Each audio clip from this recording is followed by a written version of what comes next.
Of all the crimes that universities have committed in recent years, corruption of teacher training is the most influential.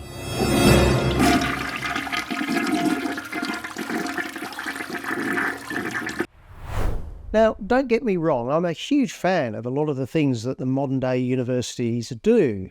For example, rampant cheating in the subjects, sexism against males, antisemitism, rorting of the immigration system, lowering of academic standards, disallowing diversities of ideas and of opinions aside from the woke or the very woke. But there is a downside to universities too, such as corruption of teacher training. Now, if you want to change a society, which profession would you want to influence and even select the members for? By controlling teacher training, universities control who teach our children for 12 years, and university teacher training has been controlled by the extreme left for decades. Now, in the good old days, teachers never used to have to go to university. So what we need now is an alternative pathways around the universities to produce good teachers faster, without the ideology, perhaps through newly formed institutions or even the TAFEs. At present, to become a teacher requires a 4-year Bachelor of Education or a 2-year Masters of Teaching after completing a degree in something else. And be in no doubt as to what those education qualifications involve. Think woke, Indigenous, environmental, sustainability, gender equity, radical left ideology, DEI for 4 miserable years. So, for example, the 2-year University of Queensland course to indoctrinate prospective teachers who have already got another degree, well, it starts with a subject called Indigenous Knowledge and Education. Now, such a topic you think should be able to be completed in 20 minutes or so, but it lasts a full semester. Let's have a look at the course description. This course is based on the principles inherent within the Indigenous worldview that proposes Indigenous pathways to knowledge as a necessary enhancement of teacher practice and a vital component of a balanced school curriculum. This course introduces the landscape of Indigenous education. Landscape. I wonder if they're talking about Ayers Rock there. In Australia, as a dialogue between Indigenous and non-Indigenous ways of knowing, pedagogical practices, voices and perspectives. The course explores the terrain, they are talking about Ayers Rock, of Indigenous Australian studies as a curriculum area and our work as teachers in relation to Indigenous Australian students. Now, you're probably feeling a little bit sick listening to that complete BS, so why not like and subscribe while I try to recover? We then move on to a subject called Global Issues and Social Justice. Now, stay with me, be brave. This is what it's about. A broad theoretical understanding of the role of education in society to support the skills development and concomitant teaching strategies. It critically reflects, they do a lot of reflecting and critically reflecting on major themes of contemporary education and their connections to social justice.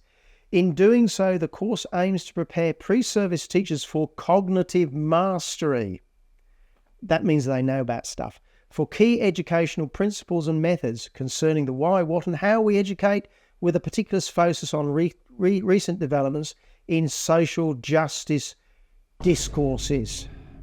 Fair income, these guys really, they don't speak English. But let's move on to the next course, which is Teachers as Educational Innovators and Agents of Social Change. Now, you thought that you became a teacher so you can teach stuff to kids, but no, agents of social change. At the Melbourne University Master of Teaching, one of the core subjects, of course, is First Nations in Educations, and this is what they do. Teacher candidates will engage in critical discussions and activities that enable them to reflect, you see they reflect a lot, on the impacts of settler colonialism, racism and unexamined bias on First Nations educational sovereignties. What is an educational sovereignty? As well as build their understanding and awareness of Indigenous knowledges and strategies for working towards decolonisations. Now, you didn't think that schools were about decolonisation, but of course they are. Now, if we go on, for example, the University of Sydney's slogan for their Masters of Teaching is empowering future educators for social justice and innovation.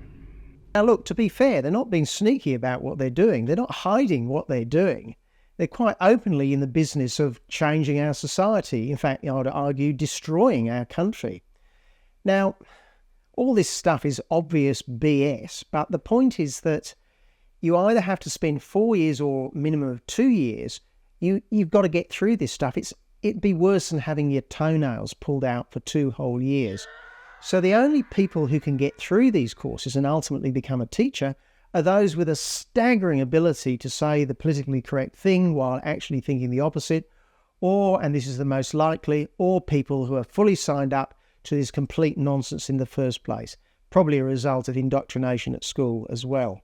So the upshot is that the teacher training courses automatically massively select for people who most likely hate Western civilization, believe that Australia is illegitimate and needs to be decolonised. They probably think that Hamas are the good guys, and they consider somebody like Chairman Mao to have been a decent old chap who couldn't have possibly killed more people than Hitler. And then we hand our children to these people for 12 years. Now, incredibly, many teachers, maybe most teachers, actually turn out incredibly well despite this process. As I said, I guess there is a lot of people who can handle the BS without being corrupted by it. I can only admire their forbearance. So what should we do? Well, the first thing is to move back to a system of teaching apprenticeships, and you have to go back more than half a century for that. This is where trainee teachers are attached to a succession of master teachers to learn directly on the job. We all remember those master teachers from our school days, supremely competent, highly respected. If you work with those sorts of people for a year or two, then you will learn far more than what you're going to get at a university teacher training course.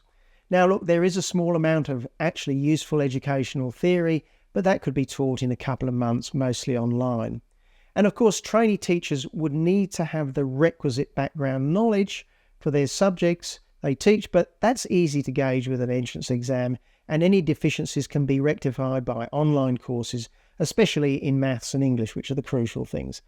After all, the present education degrees do not devote much time to training in those regions anyway. So this would be my curriculum that I would set up at the North Queensland College of Teacher Training for Rednecks. The first subject would be how to teach stuff A, then how to teach stuff B, how to teach stuff to nasty little adolescents who probably hate me, how to teach stuff to kids without them rioting, which is actually the main thing that most trainee teachers are worried about. They actually want to know, can I control this class? But there's almost no practical knowledge of that nature in a university teacher training course. And finally, of course, the most important subject, teaching practical, go teach, make mistake, learn from the masters. Now look, teaching is one of the hardest jobs, and in fact one of the problems with new teachers, if they're straight from the universities, is they're very young, they don't have a great deal of gravitas or world experience. And there's no reason why older people should not be able to go into teachers. In fact, we should encourage it. Those grey hairs, people who've worked in a real job, would be a great asset as a teacher. But consider a tradesman whose perhaps physical health is failing him, he wants a career change, or maybe a soldier who's served his country, who might be considering starting a teacher training course. They wouldn't need much in the way of subject area, but under the existing arrangements, they would have to go and endure 4 years of torture unpaid to become a teacher.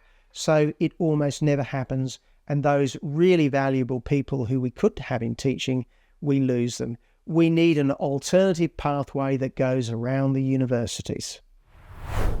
Now, I'm sure the universities would be delighted on this prospect of taking away a highly lucrative stream of money from them.